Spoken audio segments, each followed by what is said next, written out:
दिसंबर 18 दिसंबर घासीदास जयंती घासीदास जयंती सत्य ही मानव का सत्य ही मानव का बोलिए घासीदास बाबा की सत्य नाम सुमर के की सब कुछ की जय का जय सदा सुमंगल होता है कृपा करे घासीदास कृपा करे घासीदास होता है सकल काल की होता है सकल काल की बार बार सब प्रेम से बोला सत्य नाम सारे बार बार सब मिलकर बोला सत्य नाम सारे बोलिए घासीदास बाबा की सुंदर आरती उतारो घासीदास के सुंदर चरण नामा हो घासीदास के सुंदर आरती उतारो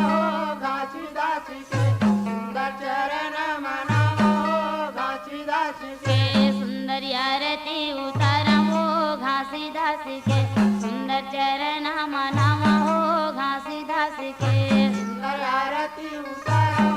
घासीदास के सुंदर चरण मनावो घासीदास के ये घासीदास के भैया घासीदास के वो घासीदास के घासीदास के भैया घासीदास के ओ घासीदास के ये घासीदास के दीदी घासीदास के हो घासीदास के घासीदास के भैया घासीदास के ओ घासीदास के सुंदर आरती उतारा हो घासीदास के सुंदर चरण मनावा हो घासीदास के सुंदर आरती उतारो घासीदास के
है मृदंग बजत है मादर ढाया मृदंग बजत है मृदंग बजत है ये ओरियन ओरिय सब हंस गवत है हंस गवत है ओरियन ओर सब हंस गवत है हंस गवत है ये ज्ञान कर दिया नित दिन जलत है नित दिन जलत है ज्ञान कर दिया नित दिन जलत है नित दिन जलत है ये नित दिन जलत है नित दिन जलत है नित दिन जलत है नित दिन जलत है ये नित दिन जलत है नित दिन जलत है नित दिन जलत है नित दिन जलत है सुंदर आरती उतार वो घासीदास के सुंदर ध्वनि है सुनावे वो घासीदास के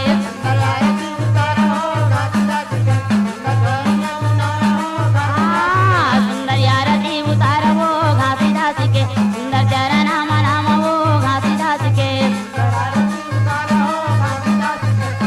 चरण मनावो घासीदास के सुंदर आरती उतार वो घासीदास के सुंदर चरण